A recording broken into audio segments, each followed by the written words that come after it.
muy a menudo, ¿no, Emilio? ¿Charlas? Echar las tardes para hablar con gente. Estas... puedo dar de media 2-3 semanales. ¿Bastantes? Sí. ¿Es bueno? Sí, con el tiempo lo dirá. Yo creo que sí, por lo menos que los padres se conciencien de lo que vale un peine. En resumen, a los padres, ¿qué les cuentas? Que no sean amigos de sus hijos y que sean padres. Y que trae muchas consecuencias y que es muy difícil. Y que no puedan dar con tanto cachondeo con los niños. ¿Y lo de la bofetada a tiempo?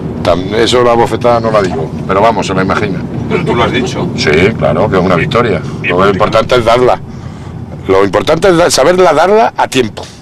¿Sabes que yo no doy consejos para ser un buen padre? Yo doy consejos para formar un delincuente.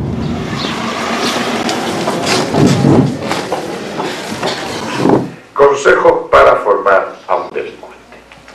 Comience desde la infancia dando a su hijo todo lo que le pida. Recoja todo lo que él deja tirado, libros, zapatos, ropa, juguetes, hágaselo todo. Así se acostumbrará a cargar la responsabilidad sobre los demás. Que hemos pasado del padre autoritario al ser colega. Y hay que volver al término medio. Y nos ha dado miedo poner límites a nuestros hijos.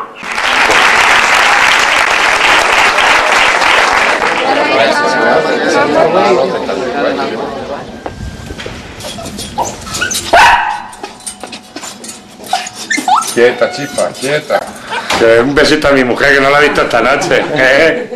En casa de Emilio Calatayud, en el Albaicín granadino, conciliar la vida familiar con el trabajo es a veces complicado. La que peor lo lleva quizás soy yo. Por eso las que se va afuera voy yo con él.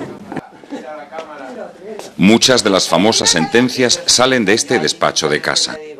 Porque llegan sábados y domingos, cuando los tiene, y a poner sentencias, porque como da tantas charlas nunca tiene tiempo y... Para los hijos de la pareja, Emilio y Alba, tener un padre juez famoso les acarrea algún inconveniente, pero también alguna ventaja. Mi hija más, mi hijo lo ha pasado mal, porque él ha reclamado su espacio. Entonces le cabrea mucho el hijo del juez, ¿me entiendes? Mi padre solo podía ser juez, siempre no te puedo imaginar otra cosa. Y ahora tengo que hacer la tercera evaluación, la nota de ética, se basa en el trabajo que haga de mi padre. Ahora tengo que estar, sentarme con mi padre, que me explique la ley.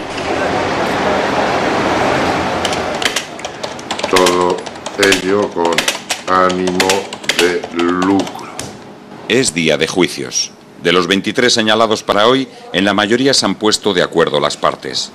Emilio aprovecha el tiempo antes de entrar en sala para ir redactando sentencias y atender los asuntos del despacho. ¿A quién le tengo?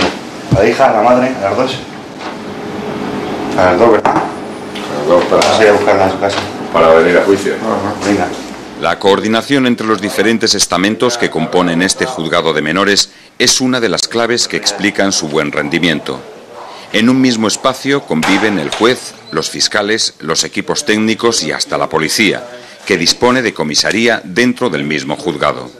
Esto lleva funcionando aquí sobre 7 años. Llevamos 7 años trabajando aquí adscritos a la Fiscalía. Y estos son los calabozos, tenemos los dos calabozos. Aquí tenemos a los niños cuando les tenemos durante el día. Luego si por algún motivo es un tema grave y demás, tienen que estar detenidos durante la noche, pues lo llevamos a los calabozos de la jefatura. Y hacemos lo mismo que un grupo normal de policía judicial. Lo que hacemos es que vemos las denuncias en las que puedan tener implicación menores de edad y hacemos toda la tarea de investigación. En el caso de que identifiquemos a alguien o a través de las pruebas lleguemos a ver que tiene participación en un hecho, pues lo detenemos, siempre lo detenemos nosotros, de aquella forma que menos perjudica al menor, como dice la ley, ¿no? Lo traemos aquí, lo detenemos y ya tramitamos todo el expediente. Puerta por puerta se encuentran los despachos de los equipos técnicos que juegan también un papel fundamental en la aplicación de la justicia a los menores. Hacemos fundamentalmente dos cosas, serían muchas, pero para simplificar, la primera es asesorar a fiscales y a jueces sobre quién es ese niño, cuál es su entorno familiar, qué sentido tiene la conducta que ha realizado, que es calificada como una falta o un delito. La damos su contenido humano y personal, es decir, es un hecho puntual o ocurre como una cadena de comportamientos. Se está iniciando o es algo que sucede y que en el entorno familiar se puede solucionar. De esa manera, dentro del catálogo de medidas que se pueden proponer y que se pueden acabar imponiendo, encontramos la que nos parezca que es más adecuada en ese primer lugar. Esa sería en cuanto a la función de asesoramiento a los jueces y a los fiscales para proponer, imponer una medida, un cambio de medida o una sustitución. Pero hacemos otra función que sería la de atender a esos niños y atender a sus familias, es decir, que tengan un primer encuentro con la justicia, que sea un encuentro más humano, más personal y que sean escuchados. Voy a poner la corbata y el traje de torero. Bueno, pues ya.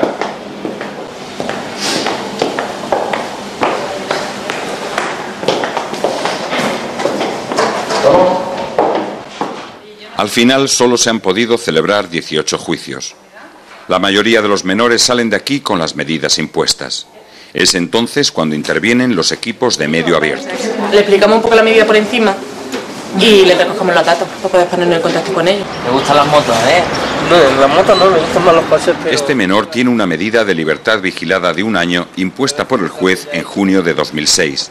Fue un delito de robo con fuerza y atentado a la autoridad. Fui a defender a mi hermano porque estaba pegando un guardia civil, fui a apartarlo y entonces tuvimos que pasar por allí, vino allí al juzgado diciendo que teníamos que cumplir una orden de vigilancia de esta. De que el menor cumpla la medida se encargan en la asociación Imeris, que depende del Departamento de Justicia de la Junta de Andalucía. Debe además acudir al centro de día para recibir formación que le permita encontrar trabajo y dejar de recoger chatarra con su familia. Te viene aquí apoyo escolar, que va a venir también tu hermano. Al año son más de 900 casos los que estamos ejecutando. Lo que pasa es que desde principios de año hasta aquí, hasta abril, que estamos aproximadamente, ¿con cuánto estaremos trabajando? Más de 400, sí, más de 400, alrededor de 500. He salido del reformatorio, me han puesto una medida de libertad vigilada, porque incumplí la libertad vigilada anterior, que esa libertad me la pusieron por denuncias de mis padres, porque yo consumía mucho y me metía mucho al lío y no vieron otro remedio que denunciarme. En el centro de día está respondiendo bastante bien, no consume absolutamente nada, o sea, la situación está muy normalizada, podemos decir. Pero bueno, vamos a hacer un seguimiento porque la medida, ya hemos terminado una medida y tiene varias consecutivas. En el caso de este menor, la libertad vigilada que cumple bajo la supervisión de la asociación Imeris se completa con apoyo escolar en el mismo centro de día y con unos cursos de cocina, oficio al que quiere dedicarse en un futuro. Creo que valgo para algo grande. Salir para adelante y ya está, que sea lo que Dios quiera. Tenemos también un porcentaje de éxitos bastante elevado. Sí, en el año pasado alrededor de un 75-77%.